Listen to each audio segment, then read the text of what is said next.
हाय दोस्तों, मेरा प्यार भरा आप सभी को नमस्कार। आप सभी कैसे हो? उम्मीद करते हैं कि आप सभी अच्छे होंगे। दोस्तों, आप सभी को माँ और परिवार के साथ एक प्रेरणादायक कहानी मैं आप सभी को सुनाऊंगी, जो कि अगर आप सभी को अच्छा लगे तो वीडियो के अंत तक बने रहिएगा। साथ साथ लाइक सब्सक्राइब भी कीजिएगा ज़रूर। जो कि अपने माँ से प्यार करते होंगे उनके लिए तो एक लाइक ज़रूर बनता है। तो आइए ले चलते हूँ इस स्टोरी में। एक गांव में एक सुखी परिवार रहता था। उस परिवार में 3 भाई और एक बहन थी।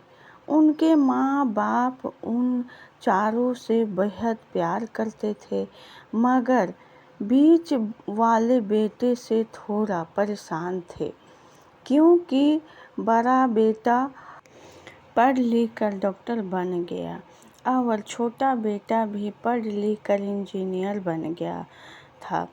मगर उनका बीच वाला बेटा बिल्कुल गंवार और आवारा ही बन कर रह गया था। अब उनके 2 बेटे डॉक्टर और इंजीनियर ने शादी कर ली थी और कुछ महीने के बाद ही उनके बेटी की भी एक अच्छे घराने में शादी हो गई थी।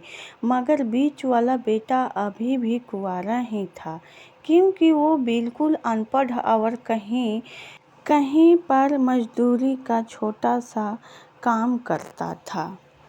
इसलिए उसे शादी के लिए कोई भी लड़की नहीं मिल रही थी और उसके माँ बाप उससे बहुत परेशान हो चुके थे। अब जब भी उसकी बहन अपने मायके आती थी तो पहले वो अपने डॉक्टर और इंजीनियर भाइयों से मिलती थी, मगर बीच वाले भाई से वो बहुत कम मिलती थी, क्योंकि वो उसे ज़्यादा पैसे नहीं दे पाता था।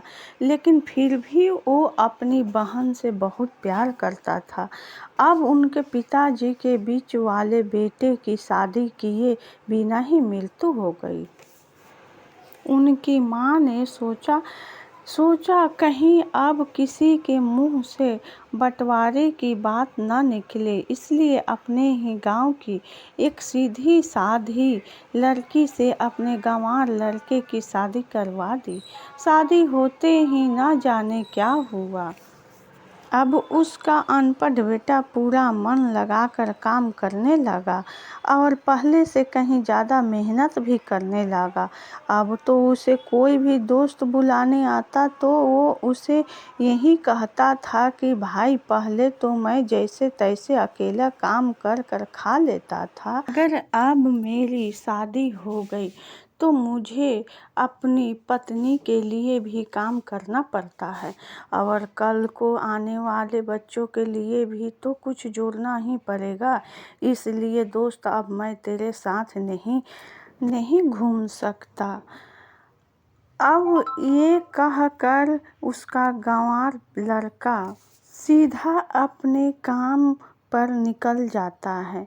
अब उसके दोनों भाई डॉक्टर इंजीनियर आपस में ये बात करते हैं कि हम दोनों तो उस गंवार से कहीं ज़्यादा पैसा कमाते हैं, इसलिए हम सब घर और ज़मीन का बंटवारा कर लेते हैं और उस गंवार से अलग हो जाते हैं, क्योंकि अब वो हमारे बराबर कभी भी नहीं कमा सकता।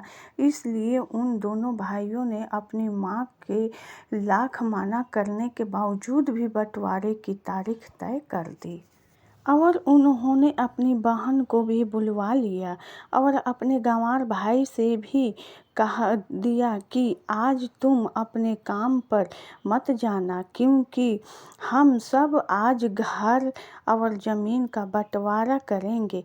उसी वक्त उसकी बहन भी आ जाती है। तभी उसका गंवार भाई कहता है कि तुम लोग बंटवारा कर लो, मुझे जो भी देना हो दे देना, मैं शाम को आकर अंगूठा लगा दूंगा। तब भी उसकी बहन कहती है, अरे बेवकूफ़, तू तो अनपढ़ ही रहेगा, ज़मीन का हिस्सा तो आमने सामने बैठकर ही होता है। तभी उसके दोनों भाई भी बीच वाले गंवार भाई को उल्टा सीधा कहते हैं। तब उसकी माँ भी उससे कहती है कि बेटा आज तू काम पर मत जा, बंटवारा तो तेरे सामने ही होगा तो ही अच्छा है। उसी वक्त वकील भी आ जाता है। तभी वकील कहता है कि आपका सारा हिस्सा मिलाकर 10 बीघा ज़मीन है और आपका घर है। अब ये बताओ कि किसको कितना हिस्सा देना है, मैं उसी हिसाब से बंटवारे के कागज़ बना दूंगा।